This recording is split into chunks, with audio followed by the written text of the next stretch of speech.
আসসালামু আলাইকুম। হ্যালো বন্ধুরা, কেমন আছেন সবাই? সবাইকে পবিত্র ঈদুল আজহার শুভেচ্ছা। ঈদ মোবারক। ঈদের ছুটিতে অনেকেই রিল্যাক্স টাইম পার করতেছেন।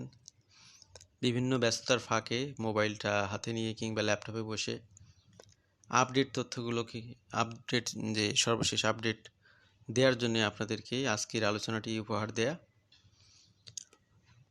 প্রায় সময় অনেকেই প্রশ্ন করেন যে কানাডাতে ফ্রিল্যান্সিং করে ক্যারিয়ার গড়া যায় কিনা।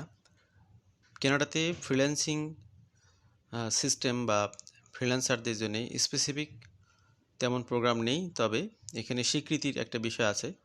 এটাকে বলা হয় ডিজিটাল নোম্যাড। এই ডিজিটাল নোম্যাড ক্যাটাগরিতে আলাদা কোনো ক্যাটাগরি না, জাস্ট আপনি ভিজিট ভিসা নিয়ে এখানে এসে আপনি এখানে ফ্রিল্যান্সিংয়ের কাজ করতে পারবেন। এখানে শর্ত হলো আপনি কোনো কানাডিয়ান এমপ্লয়ারের জন্য কাজ করতে পারবেন না। কোনো কানাডিয়ান এমপ্লয়ারের জন্য যদি কাজ করেন তাহলে অবশ্যই আপনাকে সেক্ষেত্রে এখানে অনুমোদন বা ওয়ার্ক পারমিটের প্রয়োজন হবে। কিন্তু ওয়ার্ক পারমিট ছাড়া আপনি যদি কাজ করতে চান তাহলে আপনি এখানে ডিজিটাল নোম্যাড হিসেবে কাজ করতে পারেন। সেক্ষেত্রে আপনি কানাডা ছাড়া পৃথিবীর যে কোনো প্রান্তের এমপ্লয়ারের কাজ করে দিতে পারেন। আপনি কানাডাতে বসে ধরুন যে ইউএসের কোনো এমপ্লয়ারের কাজ করে দিলেন, সেটা যে কোনো ধরনের কাজই হোক। তো রিসেন্টলি জাস্ট 26শে মে একটা নতুন সিস্টেম তারা চালু করেছে। ইমিগ্রেশন অফিসারদের কাছে কানাডা ইমিগ্রেশন ডিপার্টমেন্ট থেকে একটা ইনস্ট্রাকশন পাঠানো হয়েছে। সেটার আপডেট নিয়েই মূলত ঈদের ছুটিতে আপনাদেরকে এই ইনফরমেশনগুলো দেয়া। আশা করি অনেকেই তথ্যগুলো জেনে উপকৃত হবেন। তো কানাডা এবং কানাডার বাইরে থেকে যারা শুনছেন আবারও স্বাগত জানাচ্ছি এবং ঈদের শুভেচ্ছা জানাচ্ছি। Canada imposes strict requirements on digital nomads. তো ডিজিটাল নোম্যাডদের জন্য এই সুযোগ সুবিধাগুলো আগে থেকেই ছিল। এখানে কমপ্লায়েন্স সিস্টেমে তারা কিছু রেস্ট্রিকশন বা স্ট্রিক্টার নিয়ম চালু করতেছে, সেগুলো আমরা জানতে পারি। এখানে আর একটা বিষয় আপনারা ইনভেন্ট করতে পারেন। রেগুলার ওয়েতে কেউ যদি কানাডাতে জব না পান তাহলে তাদের জন্য কিন্তু সুযোগ আছে। আপনি ধরুন ভিজিটর স্ট্যাটাসে কানাডাতে অবস্থান করতেছেন, হয়তো রেগুলার ওয়ার্ক পারমিটে নেই। সেই অবস্থাতে আপনি পৃথিবীর যে কোনো প্রান্তে কোনো একজন এমপ্লয়ারের অধীনে কাজ করতে পারেন এবং এখানে আপনি যদি প্রমাণ দিতে পারেন যে আপনি কানাডার কোনো এমপ্লয়ার না, আউট অফ কানাডার অন্য এমপ্লয়ারদের জন্য আপনি কাজ করতেছেন, সেখানে আপনি আর্নিংস করতে পারেন। সেগুলোকে ফরেন ওয়ার্ক এক্সপিরিয়েন্স হিসেবে আপনি দেখাতে পারেন এবং সেগুলোকে পিআরের জন্য বোনাস পয়েন্ট হিসেবে বা রিকোয়ার্ড পয়েন্টস হিসেবে কাজে লাগাতে পারেন। Digital nomads seeking entry to Canada under a common work permit exemption will be subject to increased scrutiny under new rules. তো তাদের জন্য যে নতুন রুলস কার্যকরী হচ্ছে সেখানে তাদের ধরাবাঁধা নিয়মগুলোকে আরও স্ট্রিক্ট করা হচ্ছে, স্ক্রুটিনিগুলো বাড়ানো হচ্ছে। The rules come in the form of updated instructions to officers title temporary residents digital nomads. তো অফিসারদের কাছে মূলত নতুন আপডেট দেওয়া হয়েছে। এই যে দেখতে পাচ্ছেন আপনার ইনভার্টেড কমার মধ্যে টেম্পোরারি রেসিডেন্টস ডিজিটাল নোম্যাডস, এই নামেই published on the immigration department website on May 26, 2026।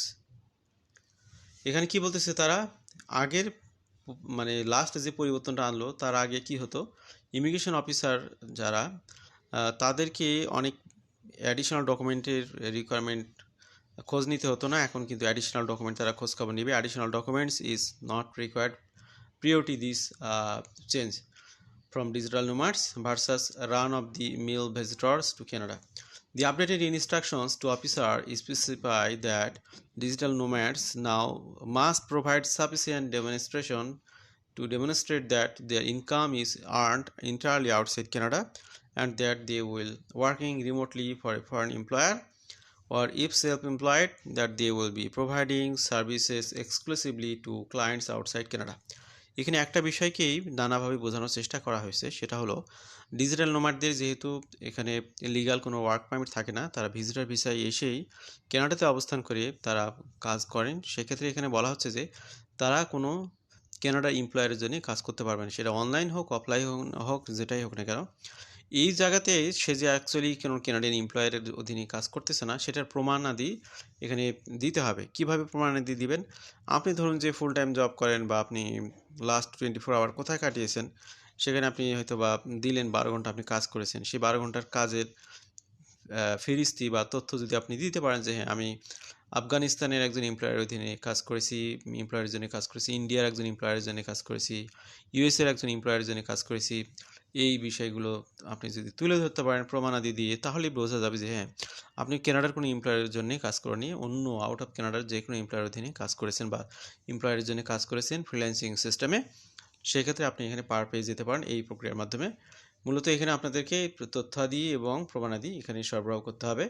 Under Canadian immigration rules, digital nomads defined as remote workers either through self-employment or as employees of foreign employers can enter Canada as visitor and can work remotely in Canada up to 6 months at time. তো usually visit ভিসায় সাধারণত একজন ব্যক্তি entry করে 6 মাসের বেশি সময় থাকতে পারে না, আপনারা জানেন। তো 6 মাস পর্যন্ত তারা এখানে অনলাইনে বসে অন্য এমপ্লয়ারদের জন্য অনায়াসে কাজ করতে পারেন। এরপরে 6 মাস পরে তিনি লিভ নিয়ে পার্শ্ববর্তী কোনো কান্ট্রিতে এক্সিট করে আবার কানাডাতে এন্ট্রি করতে পারেন।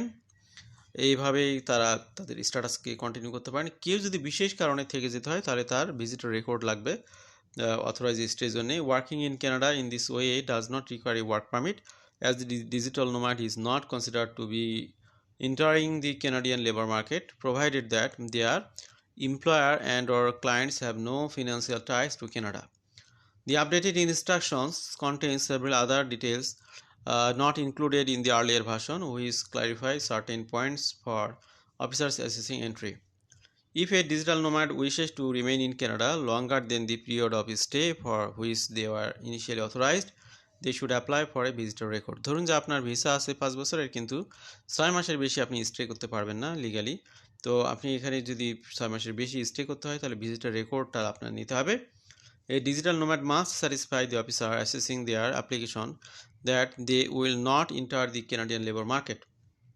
এখানে আশ্বস্ত করতে হবে যে তারা কানাডার লেবার মার্কেটে এসে কোনো ঝামেলা করবে না বা এখানে জব নিতে চাবে না, তাহলে জব নিবে না, তাহলে অন্য কানাডিয়ানদের স্বার্থ বিঘ্নিত হবে না।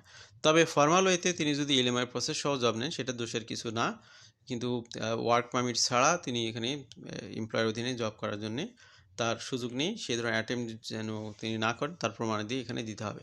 Any accompanying family members must apply for their own work permit resident temporary resident status. দেখা গেলো একজন ফ্রিল্যান্সার তিনি স্পাউস সহ আসতে যাচ্ছেন, সেক্ষেত্রে তার স্পাউসের জন্য তার নিজের যোগ্যতা বলে এখানে আবেদন করতে হবে, সেটা ভিজিট ভিসা হোক যে ভিসাই হোক।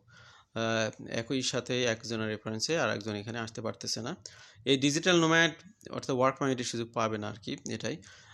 A digital nomad within Canada can begin working for a Canadian employer without requiring work permit, so long as the nomad qualifies for a different work permit exemption under Section 186 of the Immigration, Refugee and Protection Regulations.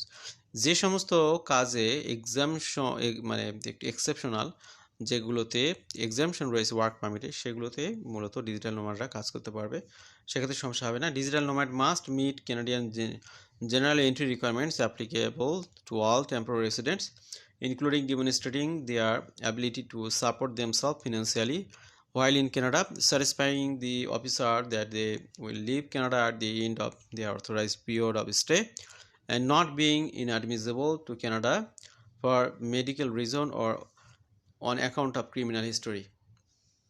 আজকের আলোচনা আমরা শেষ পর্যায়ে চলে এসেছি। তো এখানে শেষে যে কথাটি বলবো সেটা হলো যে ডিজিটাল নোম্যাড হিসেবে কেউ যদি কনভার্ট হতে চান হতে পারেন। দেখা গেল যে আপনি কানাডাতে এসেছেন, কোনো জব পাচ্ছেন না, তখন আপনি এই ফ্রিল্যান্সিংয়ের কাজগুলো করতে পারেন।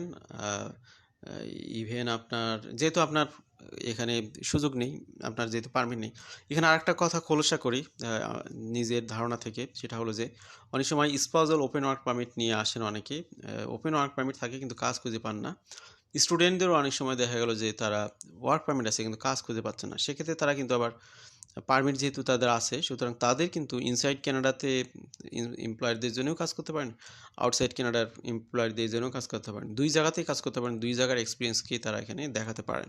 ডিজিটালি বা ফ্রিল্যান্সিংয়ের কাজগুলো তারা করতে পারেন। কিন্তু কারো যদি এখানে ওয়ার্ক পারমিট না থাকে তাহলে তিনি ভিজিট ভিসা এখানে আপ টু 6 মান্থ স্টে করতে পারবেন এবং তিনি কাজ করতে পারবেন নন ক্যানাডিয়ানদের জন্য বা নন ক্যানাডিয়ান এমপ্লয়ারের জন্য। এটাই হলো বিষয়। আশা করি তথ্যগুলো অনেকের কাজে আসবে। ভালো থাকবেন সবাই। আল্লাহ হাফিজ। আবার ঈদ মুবারক। আসসালামু আলাইকুম।